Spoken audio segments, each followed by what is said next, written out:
All right, let's dive right into this explainer. We're looking at a pretty fascinating invisible war going on right inside your home. Specifically, we're talking about how the unique geography of Mercer Island constantly battles the very machinery designed to keep you comfortable. Living surrounded by water in the Pacific Northwest creates some totally unexpected and often unseen challenges for your heating and cooling systems. Here is our roadmap for today. 1. The Mercer Island microclimate. 2. Salt, moisture, and machinery. 3. The Peak HVAC solution. 4. Navigating strict energy codes. And 5. Smart homeowner HVAC habits. Let's get to it. Section 1. The Mercer Island Microclimate, Understanding the Environment. You know, Mercer Island isn't just a dot on a map. It's this dynamic, incredibly humid environment that actively messes with your house. Because we're sitting right in a marine climate zone, the Puget Sound keeps our temperatures from getting too wildly hot or shockingly cold, but you also get this constant heavy moisture from Lake Washington. Plus, the island is all these hills and dips. Those varying elevations mean your home's exact physical position completely changes the type of environmental stress it has to handle. It's really a tale of two environments. A home down on East Mercer Way is facing a completely different set of villains than a home up near Island Crestway. If you're on the shoreline, you're just getting battered by salt air coming off the lake, and that salt aggressively eats away at the metal on your outdoor condenser units. But say you move up to the interior elevations, you escape the worst of that salt, right? Well, yes, but then you have to battle totally different thermal loads and this inescapable heavy humidity that just traps itself over the higher ground. Now add some classic mid-century architecture to that damp, freezing marine air, and you get a massive problem called thermal bridging. This is a huge drain on your system's efficiency. Think about the homes in First Hill or East Seattle Hill. Many were built decades ago. They often have practically no wall insulation and those drafty single-pane windows.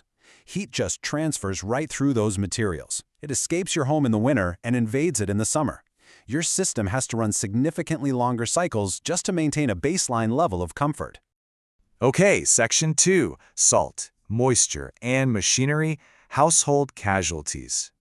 So what does this all mean for your gear? These microclimates basically gang up to create 4 very tangible threats that local technicians battle every single day. First up, that high humidity causes constant condensation inside your ductwork, which is basically a luxury resort from mold.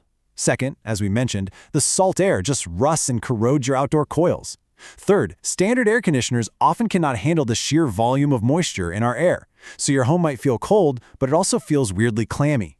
And finally, heat pumps in those poorly insulated homes we just talked about, they turn on and off way too fast. That's called short cycling, and it will absolutely shred your compressor over time.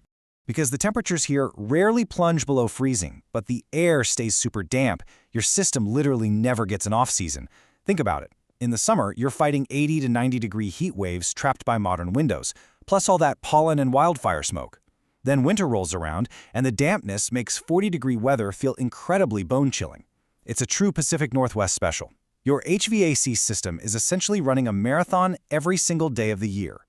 Moving on to Section 3. The Peak HVAC solution, combating the elements. When your furnace gives up the ghost on a freezing January night, the last thing you want is a runaround. Peak HVAC Seattle uses a remarkably straightforward 3-step protocol for this exact reason. Step 1 is immediate dispatch, treating your emergency like an actual emergency. Step 2 is absolutely crucial. They use proper testing equipment, not guesswork, to diagnose the real issue, and then they explain it in plain language with a firm price quote before anyone touches a wrench. And step 3 is making the repair and actually verifying that the system is hitting performance specs before the tech heads out. They literally bring the arsenal to you. By keeping parts for the major brands like Carrier, Trane, Lennox, and Rheem stocked right there on the truck, they make sure most of these salt and moisture-induced breakdowns are fixed in a single visit. Combine that readiness with the proper diagnostic tools to check refrigerant pressures and combustion efficiency, plus a really deep island-specific knowledge of those crazy moisture loads we talked about, and, well, you've got a highly effective response to the Mercer Island climate. All right, Section 4. Navigating strict energy codes, state regulations.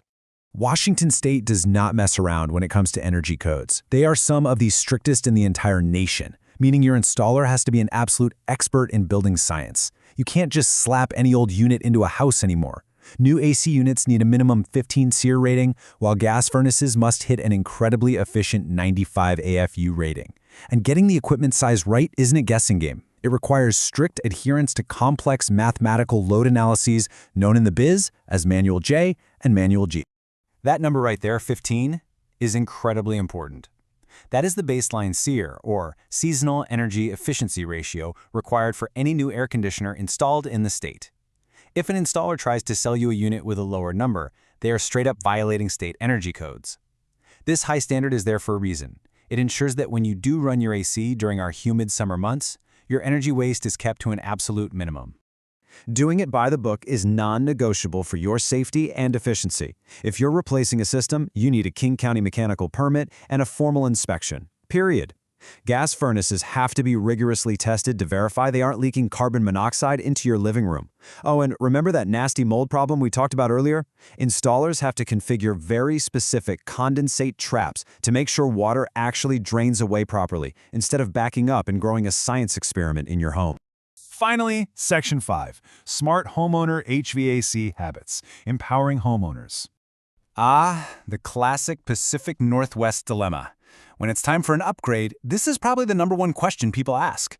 It's a great debate. Modern heat pumps are absolute workhorses, perfect for our mild marine winters. They give you both heating and cooling, and the newest ones stay incredibly efficient even when it drops down to 5 degrees outside. Plus, they generally have lower operating costs thanks to Washington's electricity rates. On the flip side, if your house already has gas lines, a gas furnace is usually cheaper to install up front, and it will definitely give you that fast, familiar blast of heat much quicker during a sudden, deep freeze.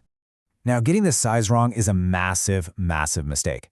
An oversized system will short cycle, while an undersized one will just run constantly until it dies a premature death. You absolutely cannot guess this number based on square footage alone. But, of course, everyone always wants a baseline to start from. So as a very general rule of thumb, a 2,000 square foot home usually needs a 2.5 to 3 ton AC, or roughly 50,000 to 80,000 BTUs for heating. But listen, the experts rely on that Manual J calculation we mentioned earlier to account for your home's unique thermal bridging.